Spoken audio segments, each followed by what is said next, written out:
At the end of the lecture, students should be able to recognize humerus, describe features of different parts of humerus, mention key features, know the site determination of bone or humerus, and clinical anatomy of humerus.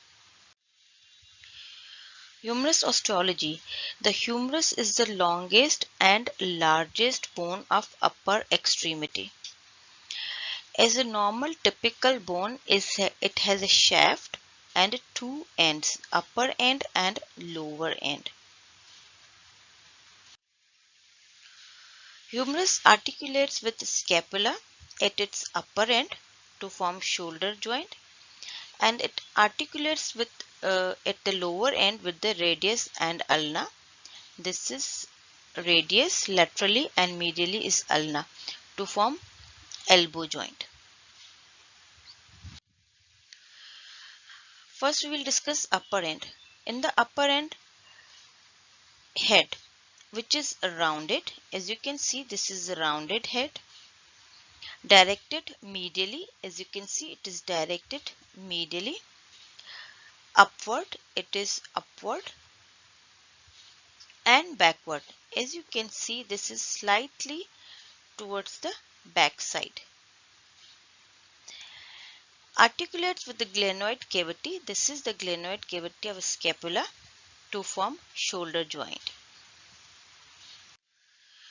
This is rounded head of the humerus and this is glenoid cavity, and they will articulate with each other and form shoulder joint. Anatomical neck. Anatomical neck, as you can see this line, black line, this is head. This line separating head from the rest of the upper end. This is the upper end of the bone. We are discussing upper end, and the head and rest of the upper end is separated by a line. That is the line, sort of line of demarcation in between the head and rest of the upper end. This is head, rounded head. This is the outer margin of the rounded upper head. This is called as the anatomical neck. This is the anatomical neck of the humerus. Now it indicates the line of attachment of capsule of shoulder joint. As you can see, this is the capsule of shoulder joint, and this capsule of shoulder joint is attached to the anatomical neck of the humerus. Lesser tubercle.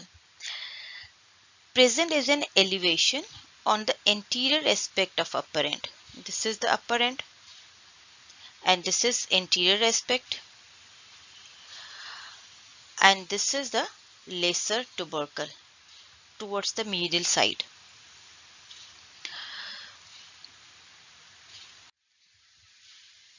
Greater tubercle. An elevation that forms the lateral part of the upper end. Now this is the medial part of anterior surface. This is the lateral part of anterior surface. Lateral part forms the bony elevation that is called as the greater tubercle. The elevation on the medial side that is called as a lesser tubercle. The posterior aspect of the greater tubercle is marked by three impressions. As you can see, this is the posterior surface of the greater tubercle. It is three impressions: highest, middle, and a lowest impression. These three impressions provide muscle attachment. Intertubercular sulcus or bicipital groove. This is lesser tubercle. This is greater tubercle. In between greater and lesser tubercle, there is a depression or groove, or you can say sulcus.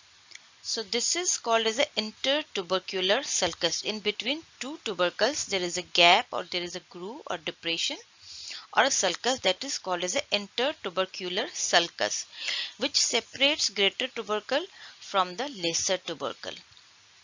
It has three parts: two lips and floor. This is the lateral lip, this one, and this is the medial lip, and this is the floor of the intertubercular sulcus. This is medial lip. This is the other picture. You can see lateral lip, and this is forming the floor. Surgical neck. A narrow line separates the upper end from the shaft. You can see immediately below the expanded upper end, there is a narrow construction highlighted in green. This is called as a surgical neck. This was the anatomical neck, and this narrow construction below, immediately below the upper end, there is a narrow construction. This is called as a surgical neck of the humerus, which separates upper part from the shaft of humerus. Anatomical neck was separating head of the humerus from the rest of the upper part of the humerus. Body or shaft. A rounded in upper half and triangular in lower half. As you can see, this is upper half, anterior, posterior, medial and lateral. Every aspect you can see, this upper half is sort of rounded. And in a lower half, you can see this is triangular in shape. It consists of three borders and three surfaces: anterior border, medial border and lateral border. Three surfaces: the anterior medial surface, anterior lateral surface and posterior surface. First we will discuss border. Anterior border, the upper one-third is formed by the lateral lip of the intertubercular sulcus.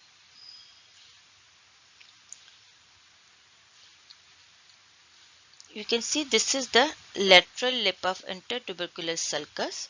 This is the medial lip of intertubercular sulcus. Now anterior border of the humerus is its upper one-third is formed by the lateral lip of intertubercular sulcus. In its middle part forms the anterior margin of deltoid tuberosity. The deltoid tuberosity is actually present on the anterior lateral surface, but this anterior border limits that deltoid tuberosity. This is the V-shaped deltoid tuberosity. This is the anterior lateral aspect, and the anterior tubercle just limit, or anterior border just limit the deltoid tuberosity. And this is the lower end of the anterior border. This is the middle end of the anterior border. Now in a lower half, it is smooth and rounded. You can see this is smooth and rounded in its lower half, which continue to end in between the coronoid and radial fossa. As you can see, this is the upper end and this is the anterior border at the shaft, and this is limiting this V shape deltoid tuberosity, and then it comes down and it is rounded at its lower part, and it ends, this is all over the anterior border, and it ends at the lower end in between two fossa. Borders. Lateral border. Now number 2 is the lateral border. The upper end is formed by the posterior end of the greater tubercle. Now this is the greater tubercle. This is the posterior aspect, and that side will be the medial tubercle. Now it starts from the lateral end, posterior end. This is the posterior end of the greater tubercle. It starts from the posterior end of the greater tubercle, comes down. This is the middle part of the greater tubercle, middle part of the lateral border, which is not like clear, but it is sort of, you can say, the uh, it's not clear. In the middle part, it is interrupted by the radial groove or a spiral groove. This is the radial groove or spiral groove which interrupt this border, and then prominent only at the lower end. This is the lower end. This is the lower end. This is prominent at its lower end. Now lateral borders start from the posterior end of the greater tubercle. It's at the middle. It is not clearly defined. It is ill-defined in the middle, or middle portion or shaft of the middle of the shaft, and it is interrupted by the radial groove. This is the radial groove which is actually present on the posterior surface and which crosses the lateral border. So it interrupted by the radial groove or spiral groove, and the lower border is more clear or prominent. It forms the lateral supracondylar ridge. This is the lateral condyle. This way will be the medial condyle. Above the lateral condyle is a sharp margin that is called the supracondylar ridge, lateral supracondylar ridge.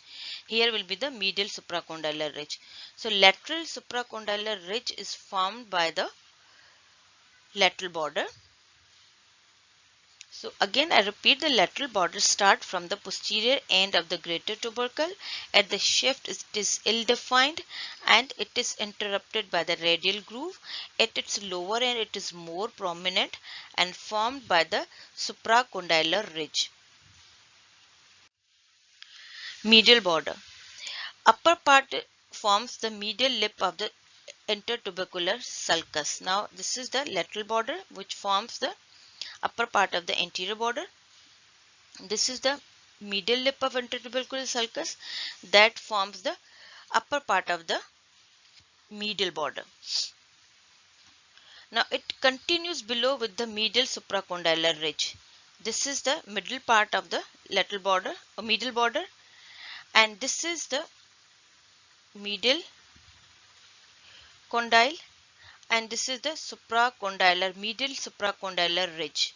So lower part is formed by the medial supracondylar ridge. Similarly, the lateral border's lower part was formed by the lateral supracondylar ridge. So in the medial border, the lower part is formed by the medial supracondylar ridge.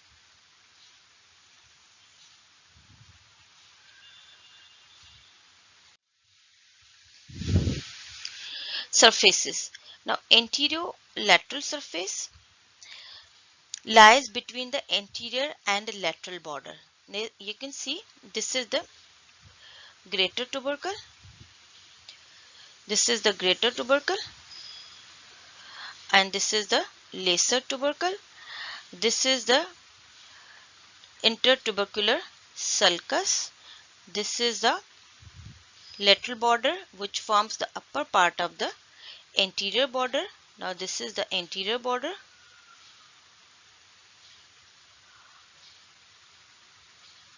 and this is the lateral border. Posterior end of the greater tubercle. From the posterior end of the greater tubercle, and at the lower end it forms the supracondylar ridge, lateral supracondylar ridge. Now this surface which is in between the anterior and lateral border, this is the anterior lateral surface. Behind the deltoid tuberosity, radial groove is present. Now radial tuberosity, behind the radial tuberosity there is a radial groove which crosses the lateral border, which is actually present on the posterior surface, which crosses the lateral border. When we were discussing the lateral border, it was interrupted by the radial groove. Now radial groove interrupt the lateral border, and just behind the deltoid tuberosity, the radial groove is present.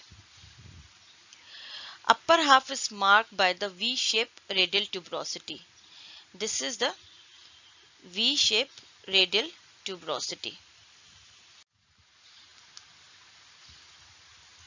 This is V-shaped radial tuberosity, which is present in upper half of the anterior-lateral surface. Anterior-medial surface lie between the anterior and medial border. Now this is the lesser tubercle and this is the anterior lip of the lesser tubercle, which forms the upper part of the medial border. Now this is the medial border.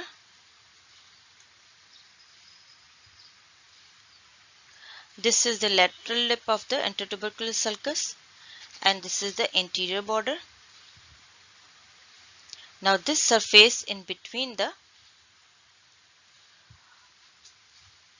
anterior and medial border. This is anterior border.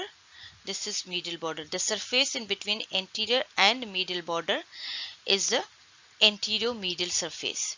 The anterior medial surface is upper 1/3 is narrow and forms the floor of intertubercular sulcus. As you can see, intertubercular sulcus, floor of the intertubercular sulcus is formed by the upper part of the anterior medial surface, which is narrow, and comes down, it gets little broader as compared to the upper part.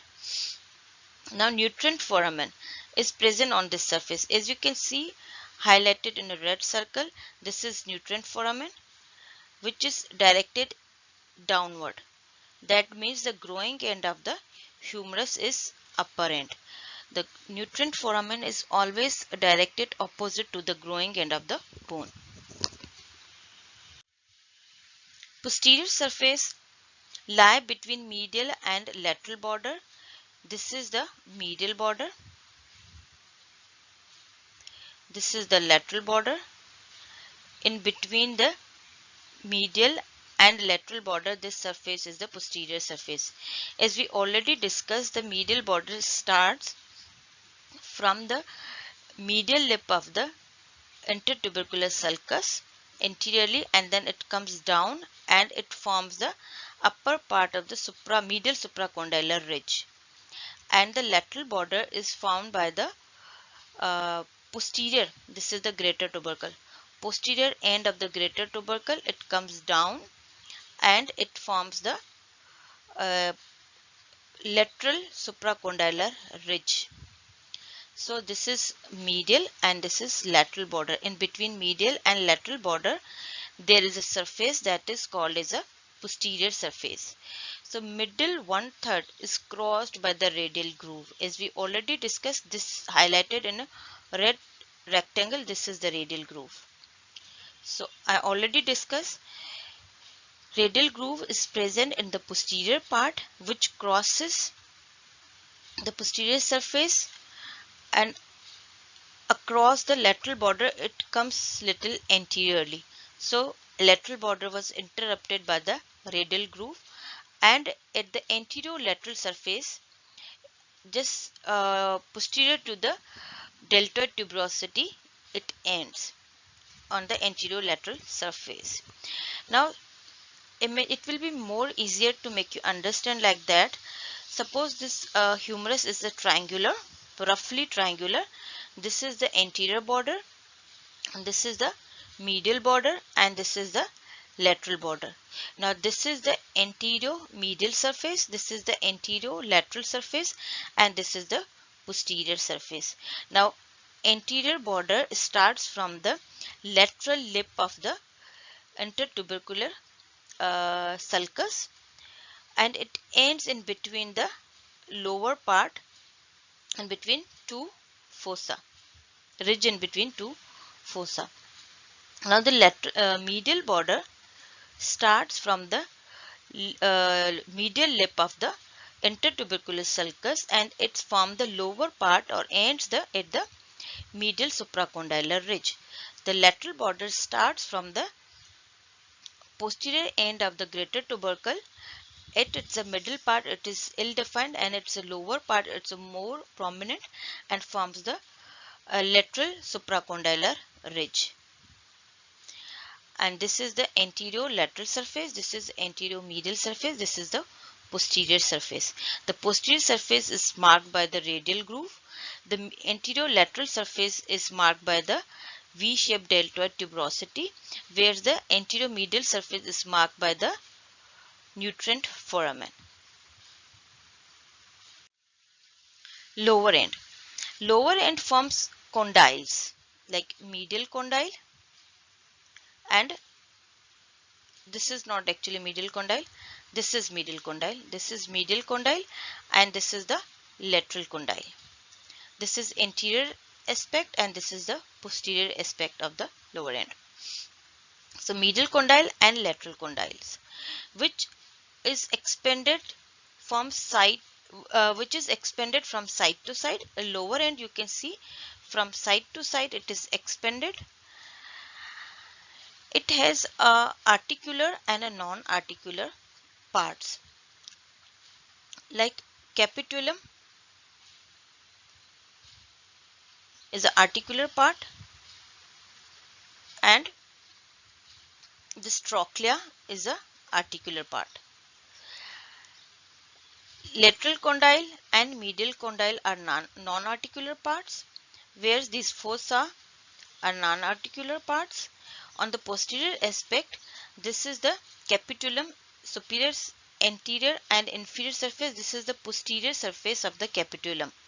This is posterior surface of the capitulum, which is non-articular. And these condyles are non-articular. This fossa is non-articular. So only these two parts are articular. Rest of the anterior and posterior part are the non-articular. This is articular posteriorly, and these two are articular anteriorly, capitulum and. Now lower end.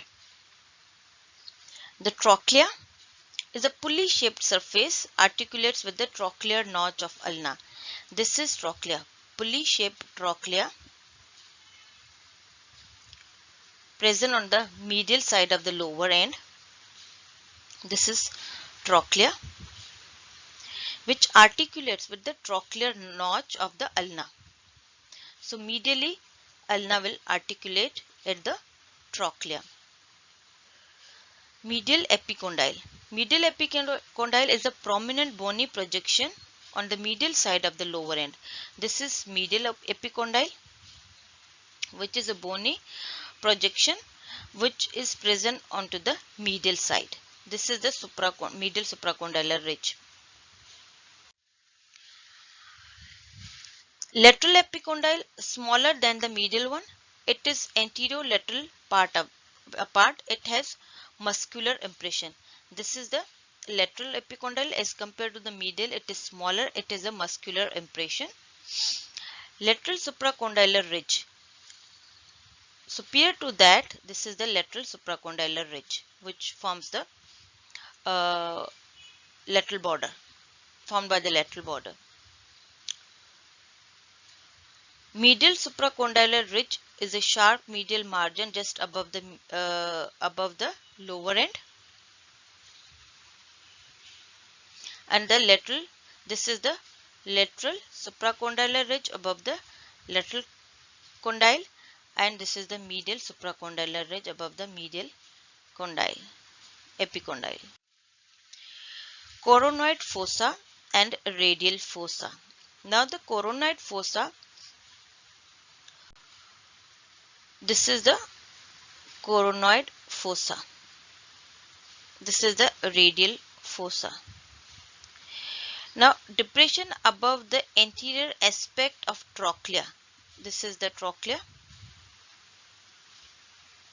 This is the above the trochlea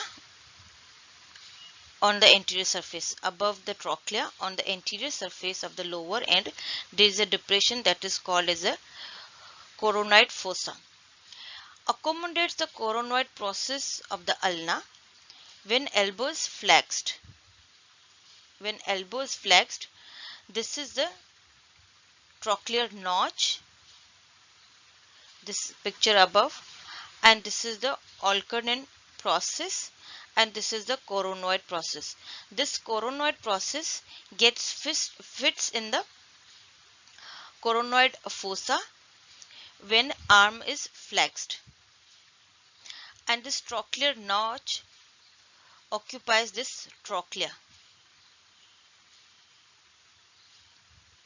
When arm is extended, this coronoid process reaches up till here, but when arm is flexed, this fits within the coronoid fossa. Now the radial fossa, depression above the anterior aspect of the capitulum. Now this is the capitulum, this is the anterior aspect. Just above the capitulum there is a fossa or depression that is called as a radial fossa.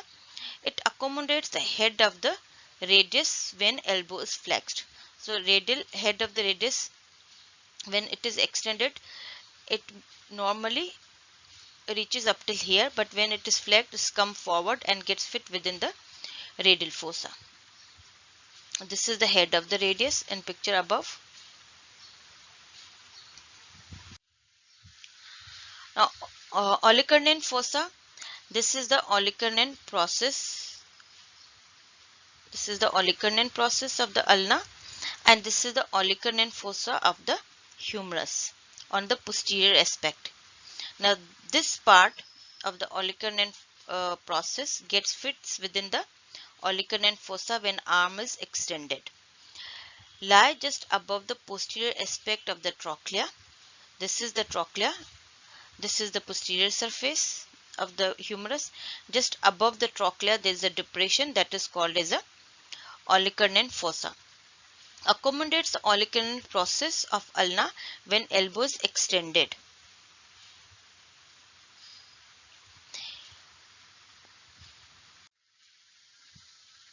This is the Olkernen fossa process, and this is the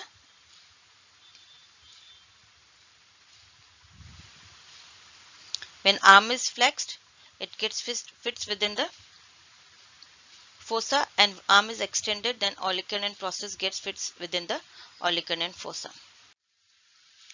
Side determination. The upper end is rounded to form head. Now first you should know if you are holding the bone is like it's not upside down. It is in anatomical position. So this is the upper end. You should not hold this down. So it should not be upside down. So upper end is rounded from head, and lower end is expanded from side to side. As you can see, this is the lower end which is expanded from side to side and flattened from backward before. As you can see, this is flattened from backward before. These are the 2 points. This is how you will hold the bone correctly, not upside down. And the second point of for the side determination, the head is directed medially, upward and backward. As you can see, this is the head that is directed medially, upward and slightly backward. The fourth point is lesser tubercle projects from the front of upper end. The lesser tubercle, this is the lesser tubercle. This should be medially on the anterior aspect, and the lateral tubercle should be laterally on the anterior aspect. So if this I will hold in my right arm and I'll try to fit on my right side, that will be this will go posteriorly. This region will go posteriorly. So that means I'm holding it not correctly. So this is the, if I'll hold it in my left arm, then it will fits properly and this will come anteriorly, this surface. And number 2, the anterior surface is 2 fossa, whereas the posterior aspect is a lower end, is a 1 fossa.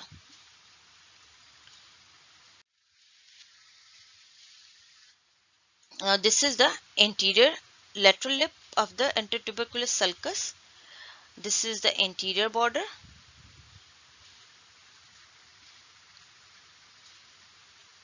Anterior lateral lip of the intertubercular sulcus. This is the anterior border, and it separates these fossa, 2 fossa. This is the lateral lip or medial lip of the intertubercular sulcus. This is forming the medial border. and down it forms the supracondylar ridge, medial supracondylar ridge. This is the greater tubercle, and this is the posterior end of the greater tubercle, which forms the lateral border all the way down, which is ill defined at the middle and more pronounced at the lower end, and forms the lateral supracondylar ridge. Now this is the anterior medial surface, this is the anterior lateral surface, and behind will be the posterior surface. So anterior surface lie in between the anterior border and medial border. The anterior lateral surface lie between the anterior border and lateral border. Posterior surface lie between the medial border and lateral border. Anterior lateral surface is marked by the nutrient foramen. Anterior lateral surface is marked by the deltoid tuberosity in its upper half, where the posterior surface is marked by the radial groove. This is the body, this is arm, this is how you can see, this is the anatomical position of the humerus. Here you can see this is the surgical neck, this yellow is the anatomical neck, lateral tubercle, medial tubercle, lesser tubercle, greater tubercle, intertubercular sulcus. This is floor, this is the anterior medial surface. Lower end, olecranon fossa, greater tubercle, lesser tubercle, trochlea. Here you can see capitulum, trochlea pulley shape, and which receive the ulna. This articulate with the radius. This is the radial fossa, this is the coronoid fossa, this is medial tubercle, this is lateral tubercle. This is a lateral supracondylar ridge, this is medial supracondylar ridge, this is anterior surface, this is anterior border. This is posterior surface, this is lateral border, this is medial border. Again, lateral border, medial border, lateral border. In between medial and lateral border, this is the posterior surface. This is marked by the radial groove. Here you can see this is the medial border. This is the anterior border. In between these two, this is the anterior medial surface. And this is the lateral border, and this is the anterior border. In between these two is the anterior lateral surface.